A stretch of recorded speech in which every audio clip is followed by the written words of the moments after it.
కింద మనం కోల్పోయాం.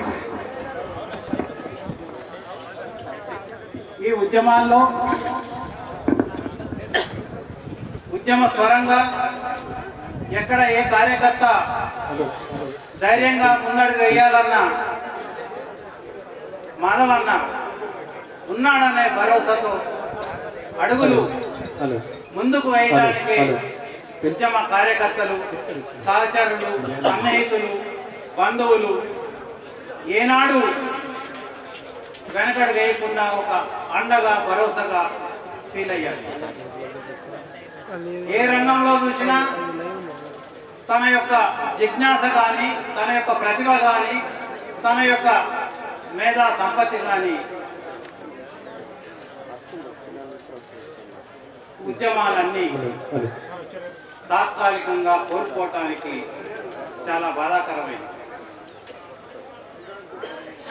అన్నని ఈ విధంగా ఇంత తొందరగా స్మరించుకుంటాం.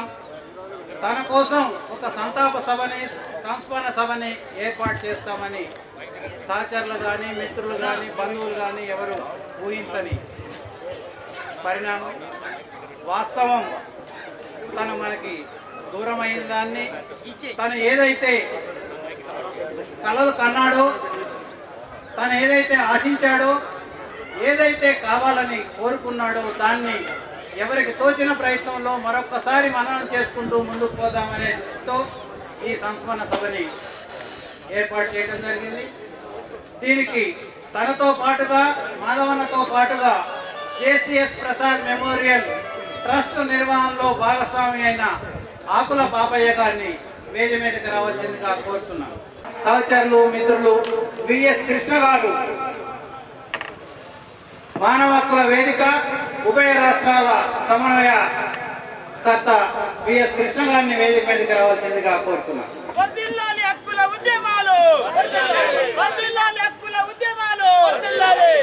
నాని, శిరీష, చైతన్య.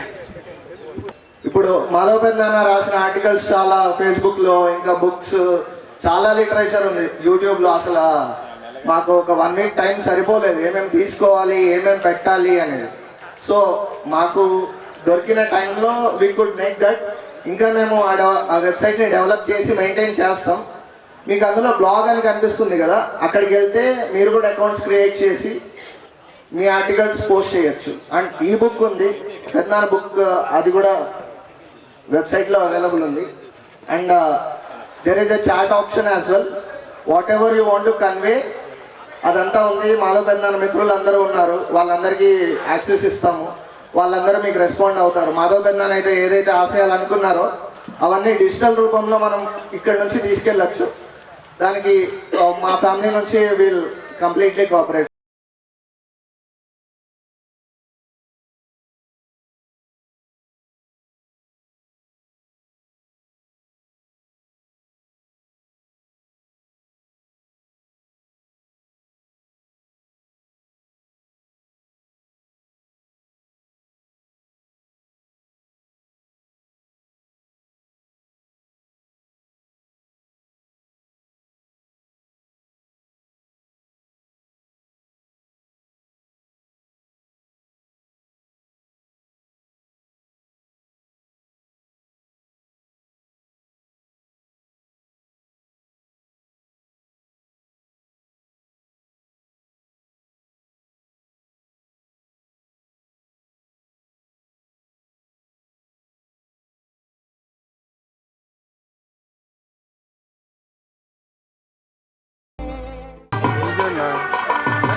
ఆర్కే బాబు చూస్తలేరండి, ఉండండి.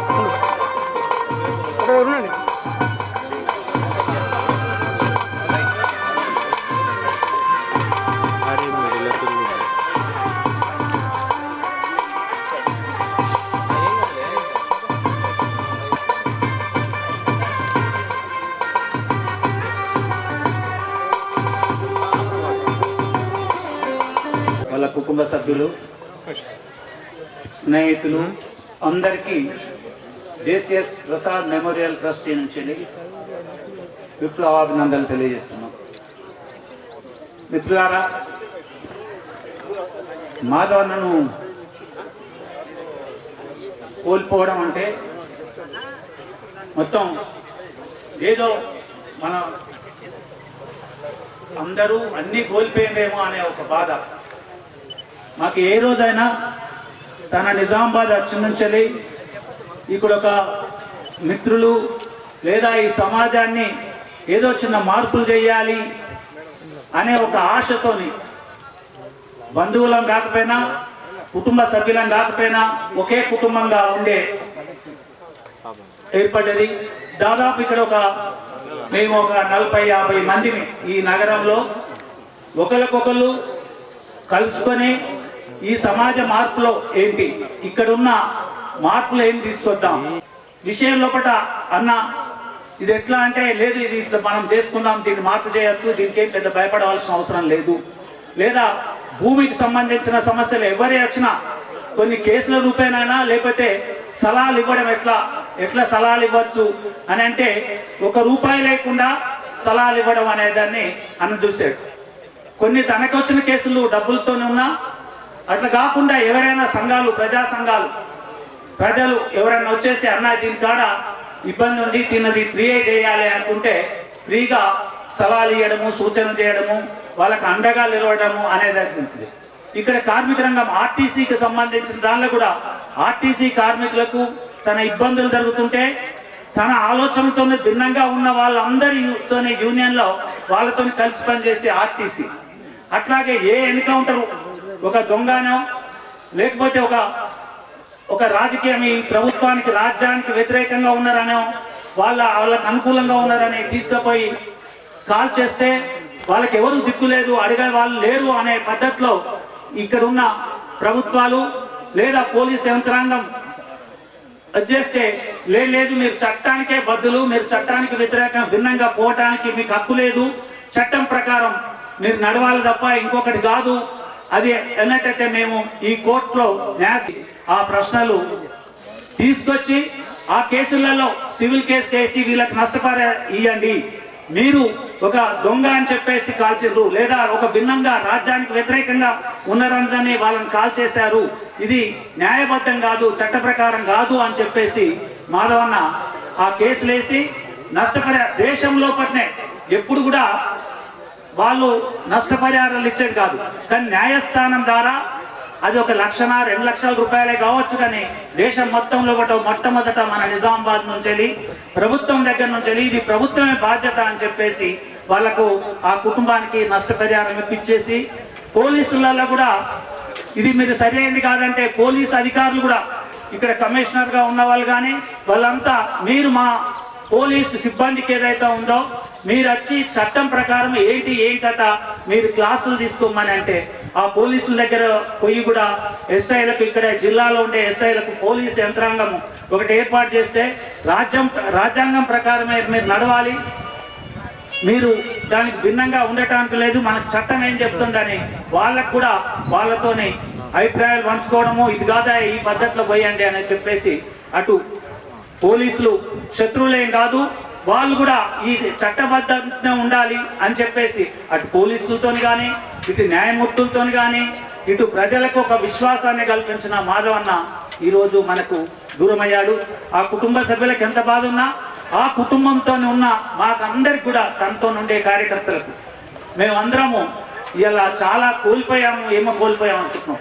JCS Prasad memorial trustee JCS ప్రసాద్ని ఆనాడు ఎమర్జెన్సీ కాలంలో ఆయన ఒక ఇంజనీరింగ్ స్టూడెంట్, ఎలాంటి ఆయనకు తప్పులు కానీ లేకపోతే ఏదో తప్పుడు కేసులలో ఉన్నాడు కాదు. ఆనాడు నీలం రామచంద్రయ్య మాకు ఇవాళ పీడిఎస్ ఆవిర్భావానికి కానీ విద్యార్థి ఉద్యమాలకు కానీ ఆద్యుడు నీలం రామచంద్రయ్య గారు. తన కర్నూలు జిల్లా టీచర్స్ నుంచి తను ఎమ్మెల్సీగా ఎన్నికయ్యాడు.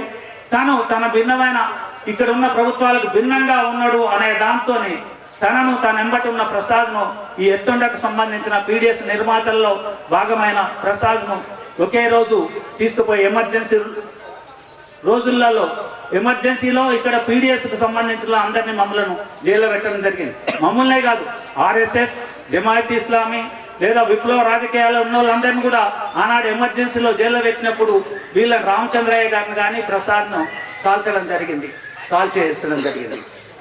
వాళ్ళది ఇక్కడ రామచంద్రయ్య గారిది మనం కర్నూలు జిల్లా అయినా ఇక్కడ ఆయన మాకు అందరికీ గురువు. ఆయనది ఇక్కడ ఒక ఆఫీస్ ఉండాలని కార్యాలయాన్ని రామచంద్రయ్య పేరు మీద, అట్లాగే జేసీఎస్ ప్రసాద్ పేరు మీద విద్యార్థులకు ఏదైనా చదువు చెప్పడానికి ఉంటుంది అని చెప్పేసి అక్కడ ఒక గ్రంథాలయాన్ని జేసీఎస్ ప్రసాద్ పేరు మీద గ్రంథాలయాన్ని స్టార్ట్ చేయడం జరిగింది. ఆ గ్రంథాలయానికి ట్రస్టీలుగా 14 మంది మెంబర్స్ దాన్ని ఉన్నారు. ఇప్పుడు కృష్ణగోపాలరావు గారు కానీ, బి కృష్ణ కానీ, అట్లాగే నాగేశ్వరరావు కానీ, లేదా మాధవన్నకు గురువు అక్కడ సీనియర్ అయిన అడ్వకేట్ అఖ్తర్ మొయినుద్దీన్ అన్సారీ గారు కానీ, ఇట్లా 14 మంది ట్రస్టీలుగా ఉండి ఆ ట్రస్టీని నడిపిద్దామంటే మాకు ఆ ట్రస్టీని నడిపించే దానిలో ముందుకు తీసుకుపోయే దానిలో కె నరసింహారావు గారు. ఇవాళ కోటి గల్లీలో మేము గర్వంగా చెప్పుకుంటున్నాం, ఒక 30 మంది డాక్టర్లు వచ్చిండ్రని, ఒక 200లకు పైగా పీజీలు చేసిన వాళ్ళు వచ్చిండ్రని. దానికి ఆ గ్రంథాలయం కారణము. దానికి ఆ గ్రంథాలయానికి మన నరసింహారావు గారు, కేఎన్ రావు గారు మాకందరికీ బీడీ కార్మికులు కూడా చదవచ్చు, ఒక 50 సంవత్సరాలు ఉన్న వాళ్ళకి అక్షరాలు దిద్దిచ్చిన దానిలో ఆయన అక్కడ ఇవాళ బీడీ కార్మికుల పిల్లలు డాక్టర్లు అంటే అది ఊహించాం. పెద్ద పెద్ద డబ్బున్న వాళ్ళే అక్కడ అవుతారు అనేది అనుకుంటే మా దగ్గర మా కోటిగల్లీలో గర్వంగా చెప్పుకుంటాం. ఎందుకంటే మా దగ్గర నుంచి ఒక 30 మంది డాక్టర్లు వచ్చిండ్రు అనేదాన్ని గర్వంగా ఉంది. అది జేసీఎస్ ప్రసాద్ మెమోరియల్ ట్రస్టీ. ఆ ట్రస్టీలో కేఎన్ రావు గారి పాత్ర అంటే ఈ ట్రస్టీల పాత్ర అనేదాన్ని కీలకంగా ఉంది. అంటే కింది వర్గాల వాళ్ళు కూడా చదవటానికి, పైకి పోవటానికి, పైన ఉపయోగపడుతుంది అనేది దాన్ని ఆ ట్రస్టీని నడిపించిన దానిలో మేనేజింగ్ ట్రస్టీగా ఉండి అన్న ఏం చేద్దాం, ఎట్లా నడిపిద్దాం అనే దానిలో ఇవాళ పుస్తక పఠనమే చదవటానికి అంటే ఎక్కువ ఇష్టపడని రోజులలో కూడా చదవడం అనేది నేను అని చెప్పేసి మాధవన్న మాకు అందరికి బోధించేవాడు. ఇక్కడ వచ్చిన అందరికి కూడా ఈ పుస్తకాలు చదవండి, ఈ పుస్తకాలు చేయండి, వ్యవసాయం గురించి ఇది వచ్చింది, టెక్నాలజీ గురించి ఇది వచ్చింది అనేది ఒక రోజు ఒక గురువుగా మాకందరికీ మాతోనే అన్ని భావాలను పంచుకున్న మాధవన్న ఇవాళ లేకపోవడం చాలా బాధాకరం. చాలా మందికి ఇది బాధాకరం. దాన్ని ఒక దిక్కు నిలదొక్కోవాల్సిన అవసరం ఉంది. మనుషులు వస్తారు పోతారు, కానీ దాన్ని నిలదొక్కోవటానికి యువత బోలెడు మంది వాళ్ళ కుటుంబం నుంచి వచ్చిండ్రు. ఇలా ఎందరో మాధవన్న శిష్యులుగా ఉండేవాళ్ళు చాలా మంది ఈలో ఏదో సమాజ మార్పు కొరకు మనం అందరం ముందు ఉందాం అని చెప్పేసి ఒక టీంగా ఉంది. మనం అందరం కూడా ఈ జిల్లాలో ఒక టీంగా వర్క్ చేద్దాము అనే దానిలో ఉంది. ఇప్పుడు చెప్పారు, ఇప్పుడు లక్ష్మారెడ్డి గారు ఇక్కడ ప్రగతి నర్సింగ్ హోమ్ పెట్టాడు. తను ఇక్కడ విద్యార్థి ఉద్యమంలో లెఫ్ట్ దానికే ఉన్నాడు. తను ఏంది కదంటే ఇక్కడ నుంచి హైదరాబాద్ దాకా పోవటానికి ఒక 3 గంటలు ఇక్కడ మనిషిని బతికిస్తే ఇక్కడ ఒక వైద్యం చేసి దీనికి ఇచ్చేసి హైదరాబాద్ దాకా పంపిద్దామని చెప్పేసి ఇక్కడ డాక్టర్లందరినీ కూడా ఒక టీమ్గా తీసుకొచ్చేసి మనమంతరం ఇక్కడ వైద్యం అందిద్దాం అంటే ఆ రోజు 5 రూపాయలకు 3 నెలలు ఒక ఫీజు ఎంత అంటే 5 రూపాయలకు 3 నెలల దాకా వైద్యం చేసేవాళ్ళు ప్రగతి నర్సింగ్ హోమ్లో. మాధవన్న జైన్ అయిన అఖ్తర్ అన్సారీ దగ్గర తిన ఖర్చుకు ఒక 300 రూపాయలు జైన్ సరిపోతుంది అంటే డబ్బులు ముఖ్యం కాదు అనే దాన్ని 300 మన కుటుంబానికి అవసరం అవుతుంది, మనం బతకచ్చు అనే దాంతోనే ఆ రోజులలో మాధవన్న స్టార్ట్ అయింది. అంటే ఇక్కడ లక్ష్మారెడ్డి గారు కావచ్చు వైద్యంలో అంటే ఇటు వకాలతలో మీకు పేదవాళ్ళకు కూడా మేము ఉన్నాము అనే చెప్పిన ఒక ధైర్యంగా ఉంది. నిజామాబాద్ అక్షరాలు నేర్పిద్దాం అనే అన్నది కేఎన్ రావు గారు. అంటే మాకు వీళ్ళందరి దాంతోనే ఈరోజు నిజామాబాద్లో ఒక చిన్న ఉద్యమము ఒక మార్పు కొరకు చేస్తున్నాం. ఈ మార్పులో చాలా మంది ప్రత్యక్షంగా కానీ పరోక్షంగా కానీ అందరు కూడా సహకరిస్తూ ఉన్నారు.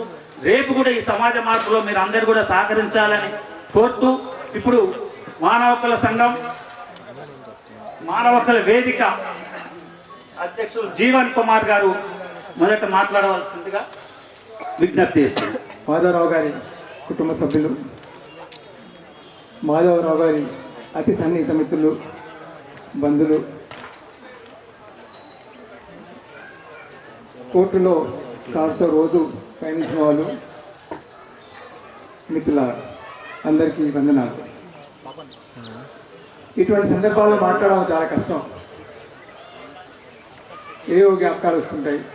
ఒక మనిషి వెళ్ళిన తర్వాత ఆయనను అసెస్ చేయడం, ఆయన అంచనా వేయడం కష్టమైన పని. చాలా అంశాలు ఉంటాయి, చాలా విలువైన అంశాలు పరిశీలించడం నిజంగా చాలా పెద్ద పని. మా సంస్థలో అయితే మానవ హక్కుల రంగంలో చాలా కాలంగా మనుషులు దూరం కావడం మొదలైంది. పత్తిపాటి వెంకటేశ్వరరావు గారు ఎమర్జెన్సీలో ప్రెసిడెంట్ ఏం చేస్తున్నారు, పడుకున్నావు ఇక్కడ భూమికి ఇష్టపడు కుడి చేస్తున్నావు, ఏం చేస్తున్నావు అని అడిగిన యోధుడు. బలవంత్ రెడ్డి గారు నక్సలైట్ డిఫెన్స్ కమిటీ పెట్టినవాడు.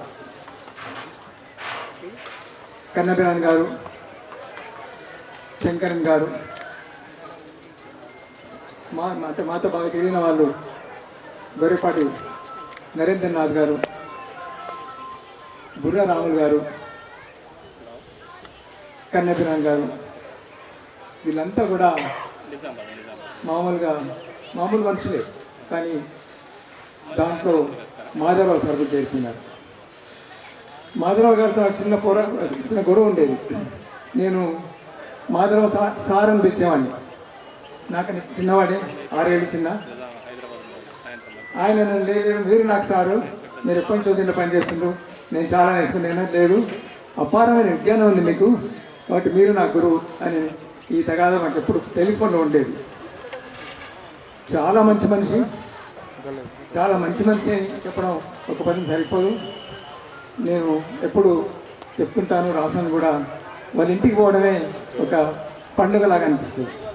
వాళ్ళ ఇంట్లో వాతావరణం, వాళ్ళ ఆప్యాయత, వాళ్ళు పెట్టే స్నాక్స్.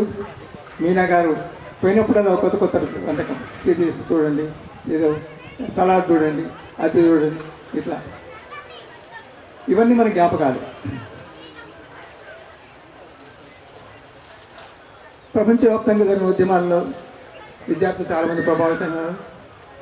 అది ప్యారిస్ ఫ్రెంచ్ విప్లవం కావచ్చు, సోషలిస్ట్ రష్యాలో వచ్చిన విప్లవం కావచ్చు, చైనా కావచ్చు, స్పానిష్ వారు కావచ్చు, అట్లా భారతదేశంలో వచ్చిన నక్సలైట్ ఉద్యమంతో కూడా చాలామంది ప్రభావితమైనారు.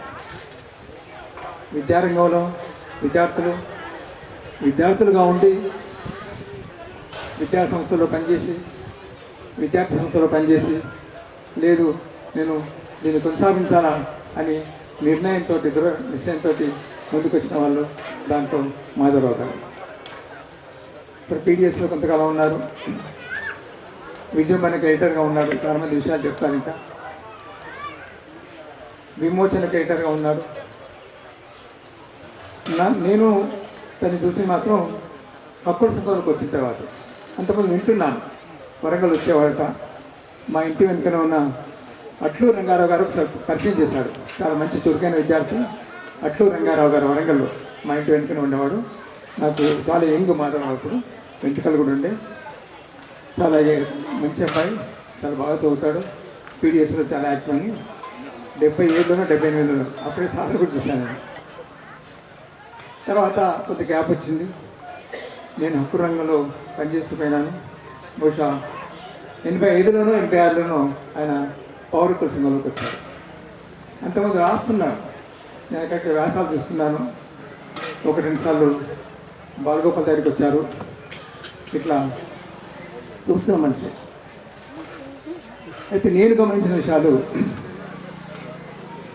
మాధవరావు గారు మేము మా సంస్థకు వచ్చిన తర్వాత మాతో వ్యవహరిస్తున్న తీరులో ఎప్పుడు ఆవేశాన్ని ప్రదర్శించలేదు.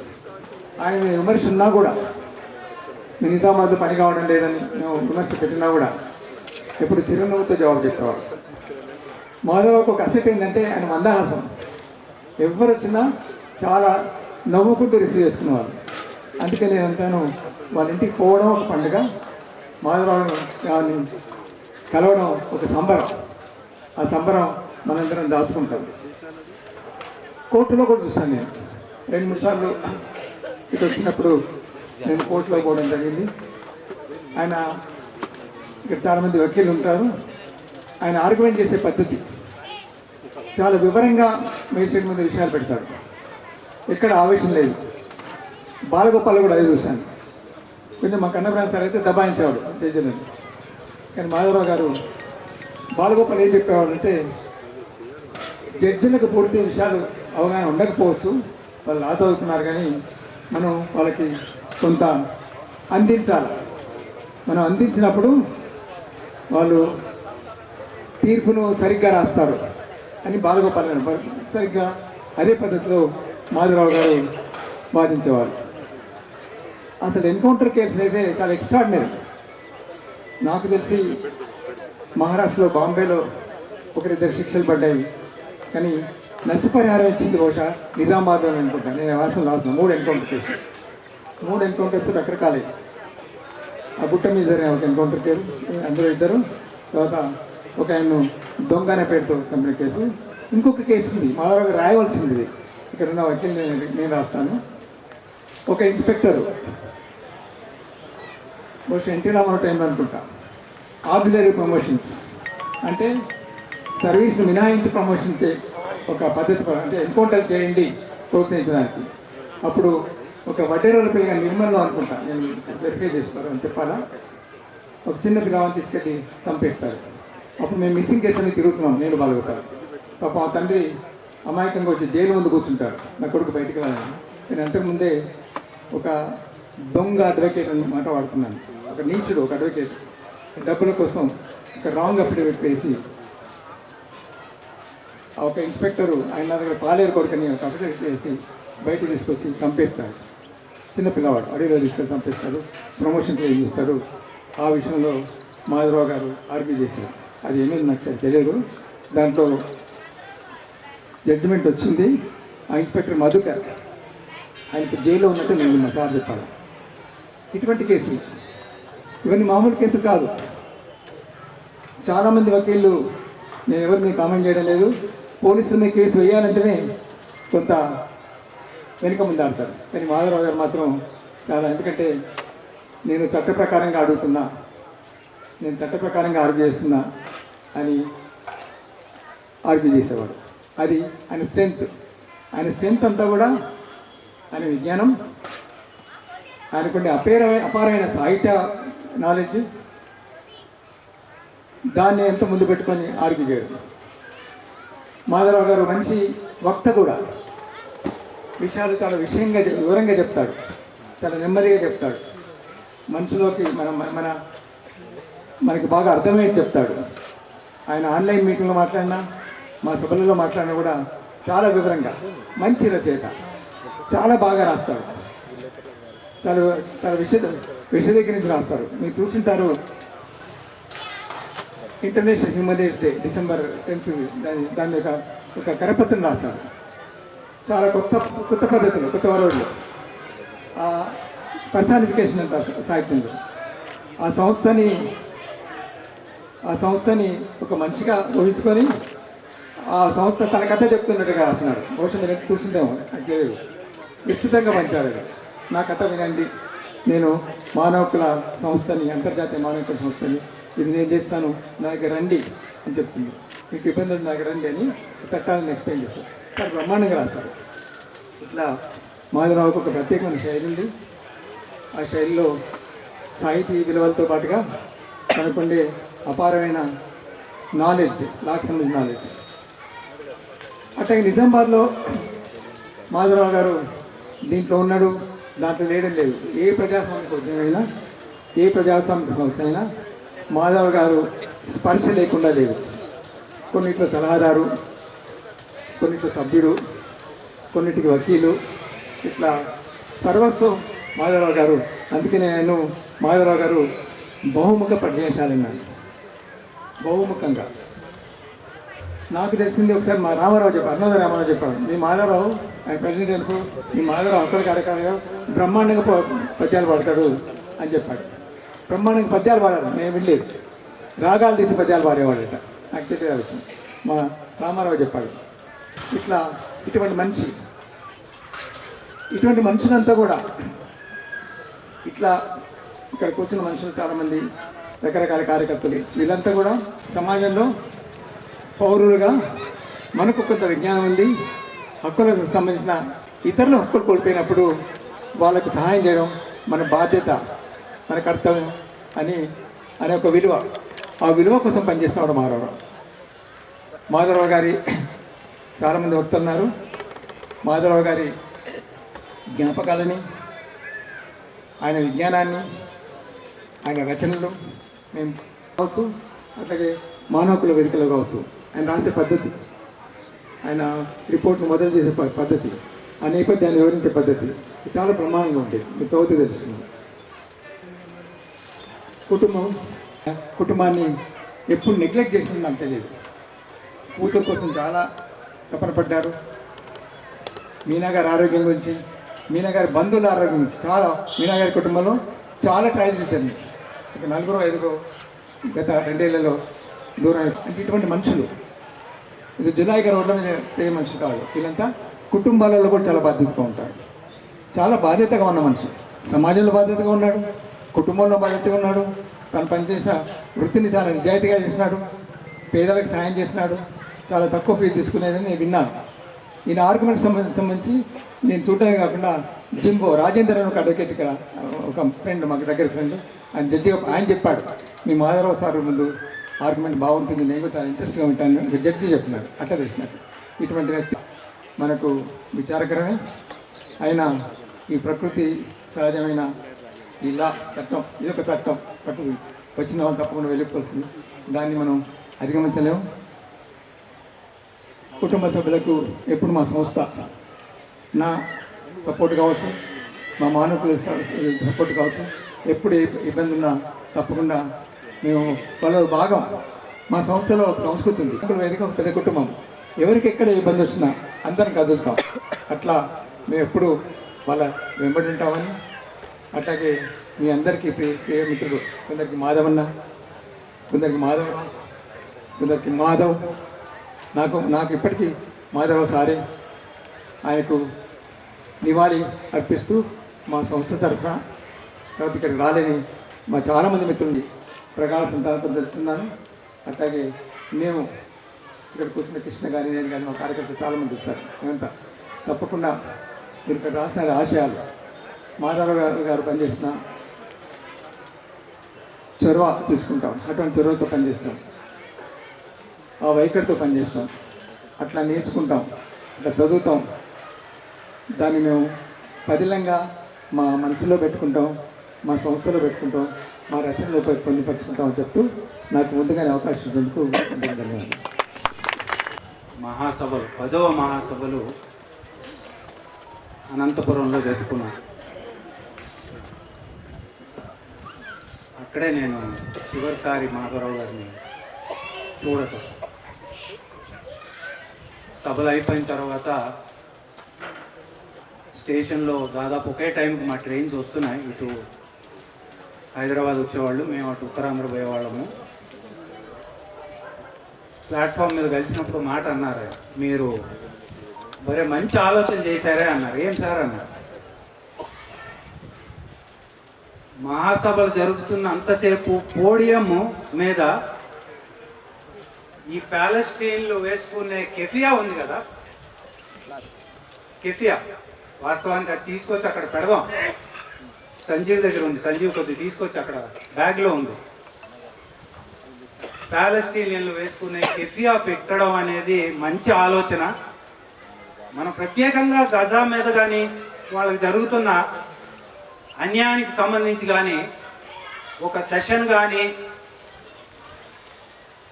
విషయాలు పంచుకోనప్పటికి కానీ అది 2 రోజులు కూడా మన ముందు ఉంది. ప్రపంచంలో జరుగుతున్న అతి పెద్ద మారల్ క్రైమ్ ఇవాళ. అది గుర్తొచ్చేటట్టు పెట్టారు. చేద్దాం, ఆయన ఒక పద్ధతిలో అనేవాళ్ళు, అని చేద్దాం అంటే కొంత దాని గురించి రాద్దాము, మీటింగులు పెడదాం, ఆలోచన చేద్దాము అనేది ఆయన ఉద్దేశం. ఒక వాంత్ ఉండేది మనిషిలో. అప్పుడప్పుడు డిసగ్రిమెంట్స్ ఉండేవి, కానీ బిట్టర్నెస్ ఉండేది కాదు. జీవన్ గారు చెప్పినట్టు ఒక చక్కటి నవ్వు, ఓపెన్నెస్ ఆయన డెమనేర్లో. క్రిటికల్ ఇష్యూస్ మాట్లాడుకున్నప్పుడు కొంత డిసగ్రీ అయ్యేవాళ్ళు, స్టాలినిజం మీద, న్యూ లెఫ్ట్ మూవ్మెంట్ మీద, జపాటిస్టా మూవ్మెంట్ మీద. అయినప్పటికీ ఓపెన్గా ఉండేవాడు. అలానా మీ దగ్గర ఏమైనా ఉంటే పంపండి. పంపడం ఎందుకు సార్, ఇప్పుడంతా ఆన్లైన్ కదా, ఎక్స్చేంజ్ చేసుకుందాం. ఆయన చదివి ఏమైనా ఉంటే పంపేవాళ్ళు. కొంత డిస్కషన్ జరిగేది. అద్భుతమైన కలెక్షన్ అండి ఆయన ఇంట్లో, చాలా మంచి బుక్ కలెక్షన్.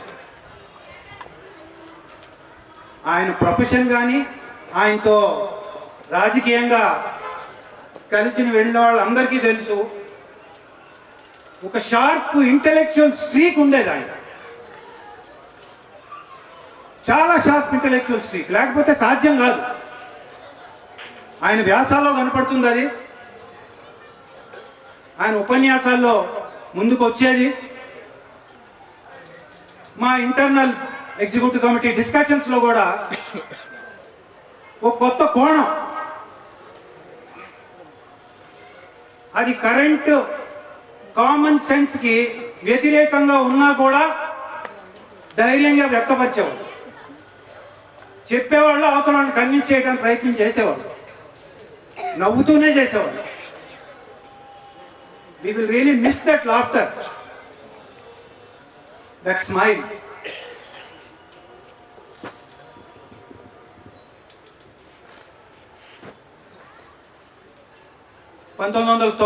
అక్టోబర్ 11వ తేదీన మానవ హక్కుల వేదిక పుట్టినప్పుడు ఉన్న 32 కార్యకర్తల్లో మాధవరావు గారు ఒకళ్ళు. సుదీర్ఘమైన చర్చ జరిగిన తర్వాత సంస్థ ఏర్పరచుకోవడం జరిగింది. ఫౌండింగ్ మెంబర్, ఒక స్పష్టమైన అవగాహన ఉండేది రాజ్యం పట్ల, చట్టం పట్ల, సోషల్ రిఫార్మ్ పట్ల, సామాజిక మార్పు పట్ల చాలా క్లియర్ అండర్స్టాండింగ్ ఉండేది. మాకు లేదు నిజంగా చెప్పాలంటే. ఆయన ఒక విధంగా మాకు సీనియర్.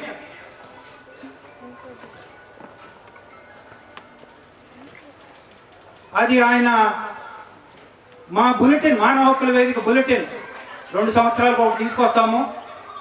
దాంట్లో ఆయన వ్యాసాలు చూస్తే తెలుసు. త్వరలో మానవ హక్కుల వేదిక ఆయన వ్యాసాలు, తర్వాత మా నుంచి, మా తోటి కార్యకర్తల నుంచి కొన్ని వ్యాసాలు కలిసి ఒక ప్రచురణ తీసుకొచ్చే పనిలో ఉన్నాము.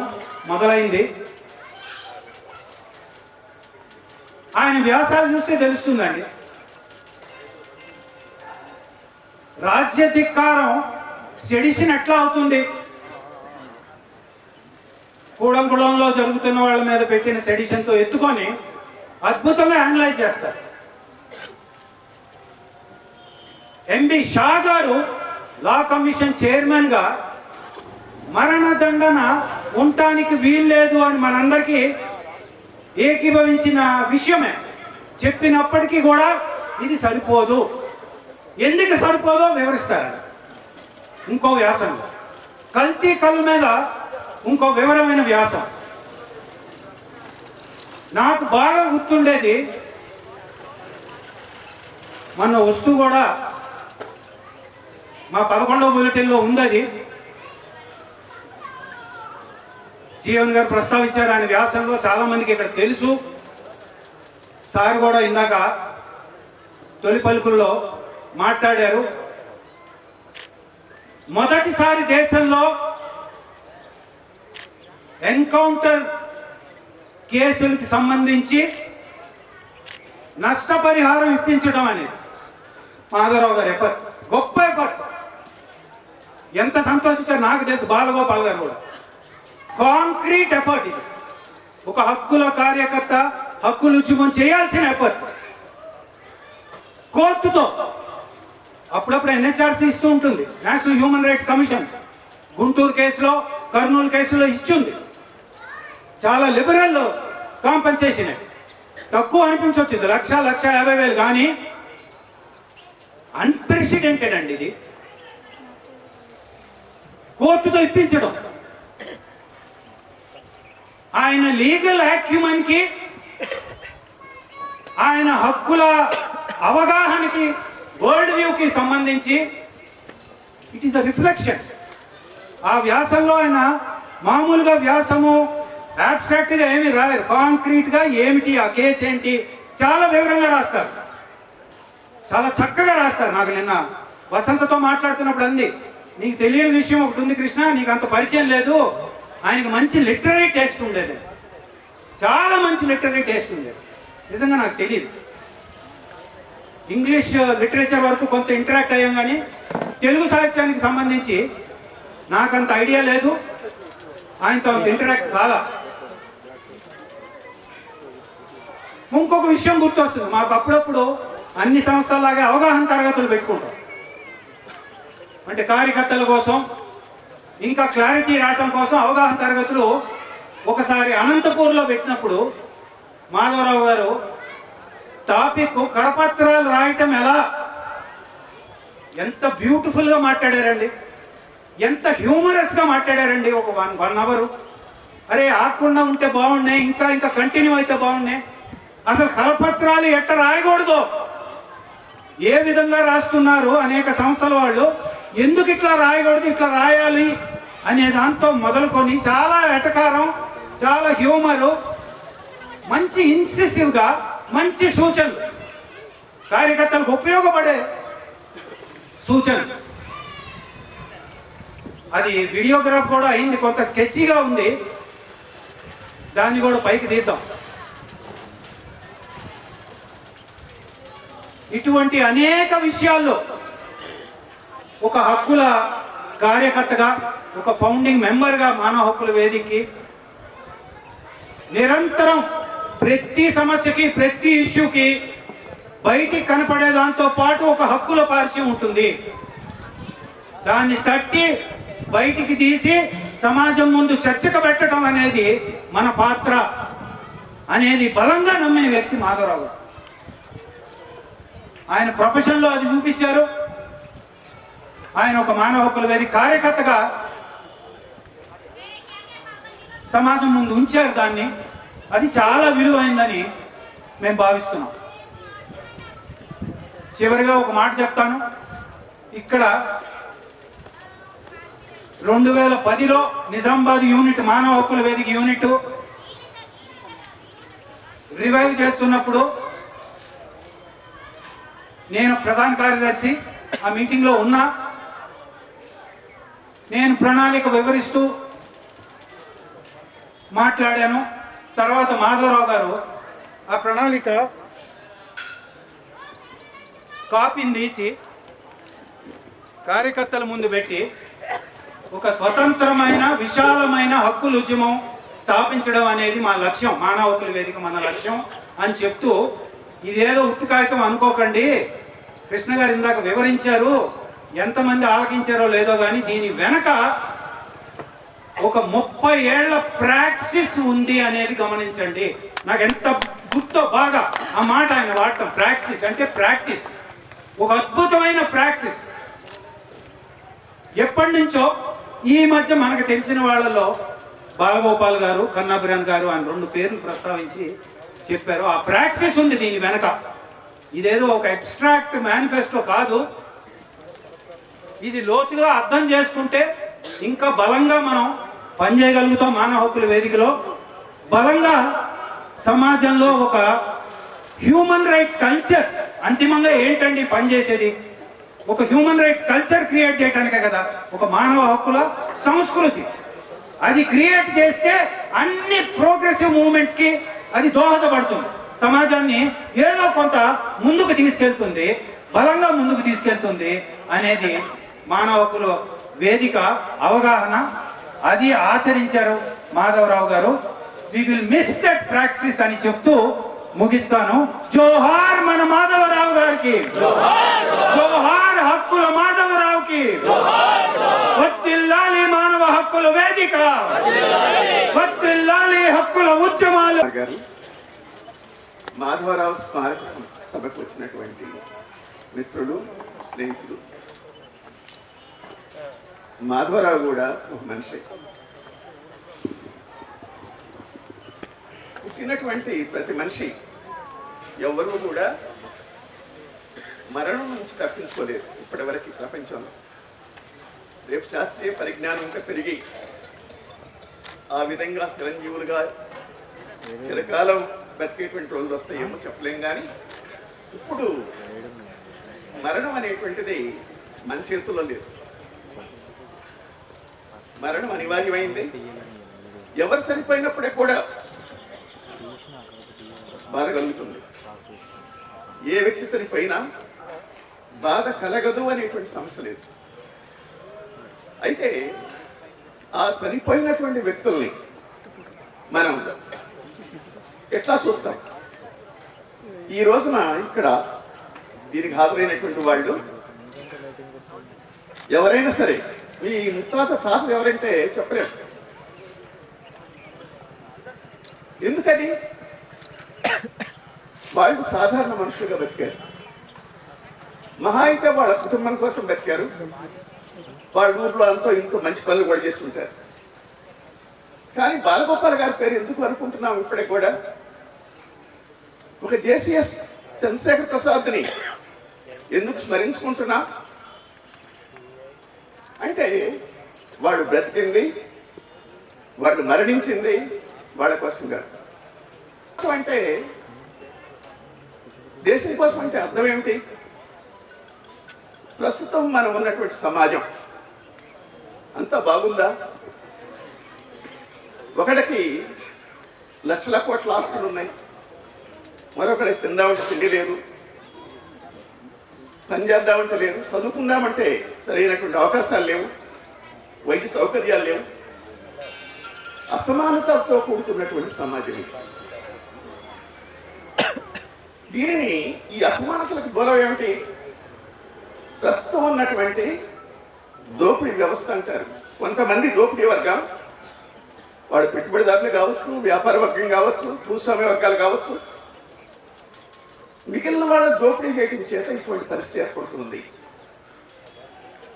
ఇటువంటి అణచివేత కానీ, పీడన కానీ, దోపిడీ కానీ లేనటువంటి ఒక సమాజం కావాలి. ప్రతి మనిషి ఒక మనిషిగా ఆత్మ గౌరవంతో, ఆత్మవిశ్వాసంతో, రేపు అనే దానికి ఎలాంటి చింత లేనటువంటి, ఎలాంటి బాధ లేనటువంటి సమాజం కావాలి. అదే సమాజం. అటువంటి సామాజిక వ్యవస్థ మార్పు కోసం వీరంతా కృషి చేశారు. అటువంటి వాళ్ళ కుటుంబం కోసం పనిచేసిన వాళ్ళు ఉండొచ్చు, వాళ్ళ కులం కోసం పనిచేసిన వాళ్ళు ఉండొచ్చు, వాళ్ళ మతం కోసం పనిచేసిన వాళ్ళు ఉండొచ్చు, వాళ్ళ ప్రాంతం కోసం కూడా పనిచేసిన వాళ్ళు ఉండొచ్చు. కానీ వీళ్ళందరికంటే మొత్తం ప్రజల కోసం, సమాజం కోసం, దేశం కోసం పనిచేయటం అనేటువంటిది ఉన్నతమైంది. ఆ విధంగా తమ జీవితాలను అంకితం చేసి పనిచేసినటువంటి వాళ్ళు చరితార్థులు, చిరస్మరణీయులు. ఆ కోవకు చెందుతాడు మాధుడు. అంటే ప్రస్తుత వ్యవస్థ మారాలి. ఈ అసమానతల వ్యవస్థ, ఈ దోపిడీ వ్యవస్థ, ఈ పీడన అణిచివేతల వ్యవస్థ పోవాలి అని వాళ్ళు తాపత్రయపడ్డారు. అందుకు అనేక మార్గాలు, అనేక విధాలుగా కృషి సాగుతూ ఉంది. అందుకోసం వందల వేల మంది తమ జీవితాలను అంకితం చేసి పనిచేస్తూ ఉన్నారు. త్యాగాలు చేసినటువంటి వాళ్ళు కూడా ఉన్నారు. అటువంటి త్యాగాల ఫలితంగానే, కృషి ఫలితంగానే మనం ఈ రోజున ఈ మీద ఉన్నామనేటువంటి గుర్తుపెట్టుకోవాలి. అంటే ప్రజల్లో చైతన్యం లేకుండా, ప్రజాస్వామిక చైతన్యం అంటే స్పృహ, నేను మనిషిని, నాకు ఆత్మగౌరవం ఉంది, నేను కూడా అందరితో సమానం అనేటువంటి చైతన్యం కావాలి. అంటే అదే హక్కుల చైతన్యం. అటువంటి హక్కుల రాజ్యాంగంలో ఉన్న, చట్టాల్లో ఉన్న, నిజంగా మనకు ఆ చైతన్యం ఉందా? ఆ చైతన్యంతో హక్కులు మనం అనుభవిస్తున్నామా? ఇది మూలమైన సమస్య. అటువంటి పరిస్థితి లేదు. అందుకోసం హక్కుల చైతన్యం కల్పించాలి. ఆ హక్కుల కోసం, హక్కుల్ని అమలు చేయడానికి, హక్కుల రక్షణ కోసం ఏర్పడినటువంటి ప్రభుత్వాలు, రాజ్య వ్యవస్థ వాటిని ఉల్లంఘించకుండా అమలు జరిగేటట్టు చూడాలి. అదే హక్కుల ఉద్యమం. మాధవరావు హక్కుల ఉద్యమం, హక్కుల రంగాన్ని ఎంచుకున్నాడు. హక్కులంటే సమానత్వం అని చెప్పాను. ఏం హక్కులు? స్త్రీ పురుషులు సమానంగా ఉండాలి. సమానంగా ఉంటాం అనేటువంటిది ఒక న్యాయమైందే కదా, అన్యాయమైందే కాదుగా. కానీ ప్రస్తుత సమాజంలో ప్రతి మగవాడు లేదా ఎక్కువ మంది మగవాడు ఆడవాళ్ళ మీద పెత్తనం చలాయిస్తున్నారు. తమ భార్యల్ని తిట్టడం, కొట్టడం తమ హక్కుగా భావిస్తున్నారు. వాళ్ళకి హక్కుల చైతన్యం లేదన్నమాట. ఎదుటి మనిషి యొక్క హక్కుల్ని మనిషిగా గుర్తించేటువంటి చైతన్యం కూడా లేదన్నమాట. మరి భరించేవాళ్ళు, బాధితులు, ఎదుర్కొనేవాళ్ళు, ఆ మహిళ ఎవరైనా అడ్డంపై ఎందుకు పడుతున్నామని ఆయన అడిగితే, ఆపితే నీకెవరైనా వచ్చిందా? మా ఆయన కొడుతున్నాడు, మా ఆయన చెప్తున్నాడు అంటారు. అంటే వాళ్ళకు కూడా చైతన్యం లేదు. మేము మనిషిని అనేటువంటి స్పృహ కూడా లేదు. అటువంటి స్పృహ కలిగించడమే హక్కుల చైతన్యం కలిగించడం. నేను ఉద్యోగం చేసినప్పుడు హై స్కూల్ హెడ్ మాస్టర్గా పనిచేస్తూ మా సొంత గ్రామంలో పంట గుర్తులో అక్కడ గ్రామంలో 2 క్లాసుల పద్ధతి ఉండేది. దళితులకు వేరే క్లాసులు పెట్టేవాడు. వాళ్ళే వచ్చి కడుక్కోవాలి, వాళ్ళే చాయ్ పోయించితే మళ్ళీ కడిగి అక్కడ పెట్టుకోవాలి. ఈ 2 క్లాసుల పద్ధతి న్యాయమేనా? అందరూ డబ్బులు ఇస్తున్నారు చాయ్కి, మరి వాళ్ళే ఎందుకు కడుక్కోవాలి? అంటే ఇట్లా 2 క్లాసుల పద్ధతి ఉండొద్దు అని అందరినీ యువకులను తెలియజేసి మేము ఆపించాం. ఒక రోజు నడిచింది పెద్ద చర్చ. చివరికి పెద్ద మనుషులంతా కలిసి ఒక రాజీకి వచ్చారు. ఏంటంటే రాజీ, ఎవరొచ్చి మమ్మల్ని అడిగినా మేము చాయిస్తాం, మేము గ్లాసులు కడగమని అడగం. తర్వాత జరిగిందేంటి? పెద్ద మనుషులంతా వెళ్ళి పాత పద్ధతిలోనే గ్లాసులు కడిగి చాయ్ తాగుతునేవాడు. యువకులు మాత్రమే వాళ్ళు అడిగి చాయ్ తాగేవాడు. అంటే ఇక్కడ ఆ తరానికి చైతన్యం లేదన్నమాట. హక్కుల చైతన్యం లేదు. అంతరాంతరం చట్టించని నిషేధం అయినప్పుడు కూడా మనం జరుగుతూనే ఉంది. మనకిప్పుడు కనీస వేతనాలు ఉన్నాయి కార్మికులకి. కనీస వేతనాలు అమలు జరుగుతున్నాయా? ప్రభుత్వం అమలు చేయదు. అమలు చేయాలని అడిగితే వాళ్ళ మీద నిర్బంధం. సమ్మె హక్కు ఉంది చట్ట ప్రకారంగా, సమ్మె చేస్తే నిర్బంధం. అక్కడ హక్కుల సమస్య వస్తుంది. అటువంటి శ్రమ చేసే వాళ్ళకి హక్కులు ఉన్నాయా లేవా? రైతాంగం మనం ఎప్పటి నుంచో చూస్తున్నాం, తాతతండ్రుల కాడి నుంచి వ్యవసాయం చేసుకుని బతికేవాళ్ళు గ్రామాల్లో ఉన్నటువంటి వాళ్ళు 65% ఉన్నారు.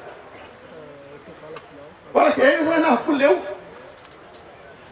వాళ్ళకి సెలవు లేదు, పండగలు లేదు, పెన్షన్ లేదు. నీకింత నీ శ్రమ కింద ఇస్తామనేటువంటి గ్యారంటీ లేదు. వాడు పండిన పంట వ్యాపారస్తులు నిర్ణయిస్తాడు ధర. వాడు ఏది కొనాలన్న మార్కెట్లో వ్యాపారస్తులు చెప్పిన ధరకు కొనాలి. ఇది న్యాయమేనా? అందరూ ధర నిర్ణయించుకుంటున్నప్పుడు రైతులు తమ పంటకు ఎందుకు న్యాయమైన ధర అడగకూడదు? దానికోసమే రైతులు గత 3 సంవత్సరాలుగా 4 సంవత్సరాలుగా పోరాటం చేస్తున్నారు. మొత్తం వ్యవసాయాన్ని కార్పొరేట్ సంస్థలకు అప్పగించడానికి 3 చట్టాలు తీసుకొస్తే 13 నెలలు లక్షల మంది ఢిల్లీలో ఆందోళన చేసి చలి గడ్డగట్టే చలి విపరీతమైన వర్షాలు, కింద కాలు పెడితే నీళ్ళే, ఎండలు మండిపోయే ఎండలు. అటువంటి సందర్భంలో కూడా దాదాపు 800 మంది ఆ సరిహద్దుల్లో చనిపోయారు ఆ ధర్నా శిబిరాల్లో. అయినా వాడు పోలా. ఈ చట్టాలు రద్దు చేయాలి, చేయించుకున్నారు పోరాడి. అది హక్కుల ఉద్యమం అంటే. రైతాంగం, వ్యవసాయ రంగం తీవ్రమైన సంక్షోభంలో ఉన్నాయి అని ప్రభుత్వం అంగీకరిస్తుంది. గ్రామీణ ప్రజల ఆదాయాలు తగ్గుతున్నాయి, పెరగటం లేదు అని అన్ని నివేదికలు చెబుతున్నాయి. వాడు పండిన పంటకు గిట్టుబాటు ధర చక్కని కావాలని అడుగుతున్నారు. ఏం తప్పేంటి? అనేక కమిషన్లు వేసింది గవర్నమెంటే. స్వామినాథన్ కమిషన్ అనేటువంటి కూడా ఒకటి, అది అమలు జరగల. 2006లో నివేదించారు. ఒక్క సంవత్సరానికి ఈ దేశంలో రైతాంగం పంటల తక్కువ ధరలకు అమ్మటం ద్వారా 7,50,000 కోట్ల రూపాయలు నష్టపోతుంది ఒక్క సంవత్సరానికి. ఇది మేము చెబుతుంది కాదు. OECD అని, ఆర్గనైజేషన్ కోఆపరేషన్ డెవలప్మెంట్ అని సామ్రాజ్యవాద దేశాల సంస్థ ఉంది. అత్యంత దేశాల సంస్థ ప్రపంచం అన్ని దేశాల వ్యవసాయాన్ని పరిశీలించి రిపోర్ట్ ఇస్తుంది. మన భారతదేశాన్ని కూడా అట్లా విశ్లేషణ చేసి 2000 సంవత్సరం నుంచి ప్రతి సంవత్సరం ఈ విధంగా రైతాంగం నష్టపోతుంది అని చెప్పింది. అంటే 7,50,000 కోట్ల రూపాయలు గ్రామీణ ప్రాంతాలకు వస్తే ఎంత బాగుండేది.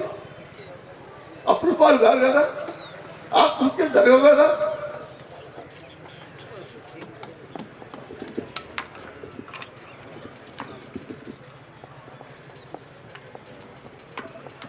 ఆ విధంగా ఇప్పుడు మనం వ్యవసాయం తీవ్రమైన సంక్షోభంలో ఉంది. దీనికి కారణం ప్రభుత్వం. ఇక్కడ హక్కుల సమస్య వస్తుంది. రైతులకు కూడా హక్కు ఉందా లేదా? వ్యవసాయ కూలీలు 15 కోట్ల మంది ఉన్నారు ఈ దేశంలో. వాళ్ళకి ఎలాంటి చట్టాలు అమలు లేవు. హక్కులు కావాలంటే ఇవి. అంటే ఇటువంటి హక్కుల కోసం చైతన్యం చేయటం, హక్కుల కోసం ఉల్లంఘిస్తే ప్రభుత్వాలు ఎవరు ఉల్లంఘించినా దాన్ని వ్యతిరేకించడం, అటువంటి చైతన్యం కలిగించడం ముఖ్యమైన కర్తవ్యంగా కామ్రేడ్ మాధవరావు ఎంచుకున్నాడు. ఇది కూడా విప్లవోద్యమంలో భాగం. ప్రజల్లో చైతన్యం రాకుండా, ప్రజల్లో మార్పు రాకుండా, ప్రజల ఐక్యం కాకుండా సమాజం ముందుకు పోదు, సమాజం మారదు, మన సమస్యలు పరిష్కారం కాదు. దానికోసమే ఎట్లా కృషి చేస్తున్నారు మిత్రులు జీవన్ కుమార్ గారు, కృష్ణ గారు చెప్పారు. 40 సంవత్సరాలు నాకు తెలిసిన కాడి నుంచి ఆయన న్యాయవాద వృత్తిలో ప్రవేశించిన దగ్గర నుంచి పేరుకు న్యాయవాద వృత్తి, అతని ప్రవృత్తి పౌర హక్కుల ఉద్యమం. పౌర హక్కుల సంఘంలో కానీ, మానవ హక్కు సంఘంలో కానీ రాష్ట్ర ముఖ్యుల్లో ఒకరిగా ప్రజల హక్కుల ఉద్యమం కోసం ఆయన జీవించారు చివరి శ్వాస వరకు కూడా. అందుకే అటువంటి వ్యక్తులు అమర జీవుడు. ఆయన అంతేకాదు, ఆయన ఒక విప్లవకారుడు కూడా. ప్రజల విముక్తిని చూపించే మార్గం చూపించేటువంటి, ప్రపంచంలోనే సమాజం కావాలని కాంచేటువంటి శ్రామిక వర్గ సిద్ధాంతాన్ని, మార్క్సిజాన్ని నమ్మి దానికోసం అన్ని విధాలా కృషి చేశారు.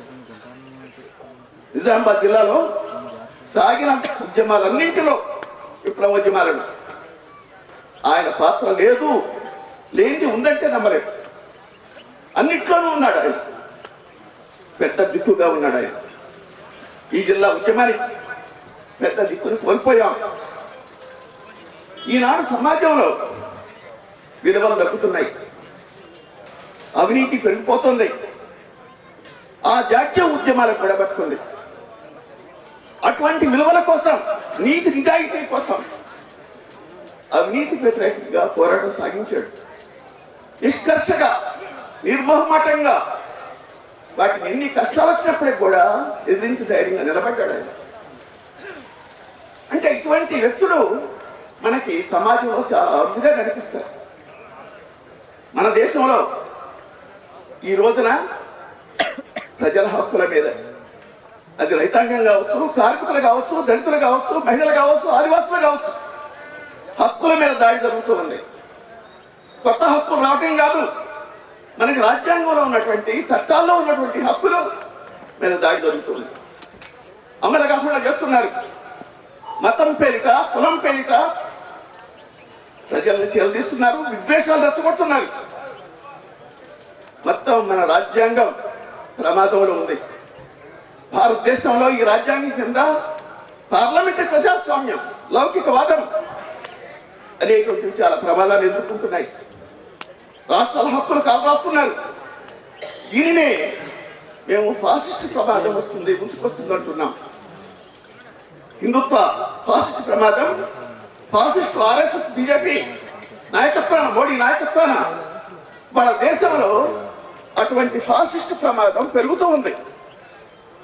మన హక్కులకు, మన ఉపాధికి, మన బ్రతుకు భవిష్యత్తుకు ప్రమాదం వచ్చి వస్తుంది.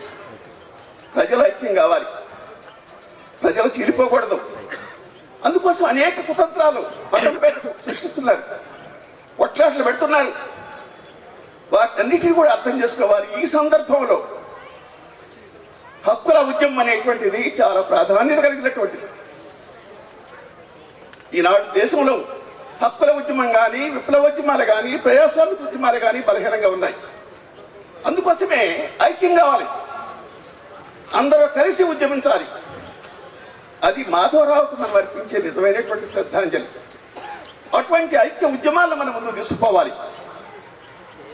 మాధవరావు తన జీవితాంతం ప్రజల కోసం ఆలోచించాడు, ప్రజల కోసం జీవించాడు, ప్రజల హక్కుల కోసం కృషి చేశాడు. ఆయన స్ఫూర్తిగా ఆదర్శవంతంగా తీసుకొని కృషి చేయాలని ఆయన కళ్ళు కన్నా సమాజం స్థాపించేంత వరకు కూడా ఆశయాన్ని ముందుకు తీసుకుపోవడానికి సిపిఎంఎల్ న్యూ డెమోక్రసీ కృషి చేస్తుందని ఈ సందర్భంగా మాధవరావు గారికి విప్లవ జోహార్లు చెప్తూ వాళ్ళ కుటుంబానికి, మీనాకు, స్మైలీ కుసుమలకు కూడా సంతాప సానుభూతిని తెలియజేస్తూ మీరందరూ కూడా దయచేసి మాధవరావుకి శ్రద్ధాంజలి ఘటిస్తూ ఒకసారి నిలబడి మనం శ్రద్ధాంజలి ఘటించాలని విజ్ఞప్తి చేస్తున్నాను.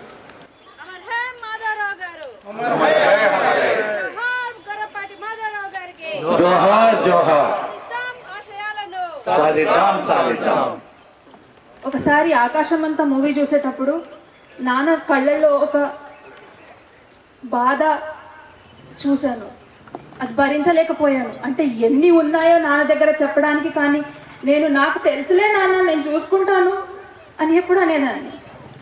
ఒక ఇన్సెక్యూరిటీ, ఒక బాధ, ఒక భయం. What if I don't get to spend time with him as much as I wanted అని ఎప్పుడూ ఉండేది. నాన్నకు ఒక అలవాటు ఉండేది, ఆయన దగ్గర పనిచేసేవాళ్ళు, లా నేర్చుకుని ఆయన దగ్గర జూనియర్స్గా ఉండే వాళ్ళకి ఒక బ్లేజర్ గిఫ్ట్గా ఇచ్చేవాళ్ళు. నా కోసం కూడా తెచ్చారు, నా లా అయిపోయింది, ఇంకా ఎన్రోల్మెంట్కి నిన్ను ఈ బ్లేజర్లోనే చూడాలి అని. చూడలేకపోయారు. What I'm trying to say is, cherish those moments which you have with that person and don't keep postponing things, because you never know what would be that last moment with that person you have.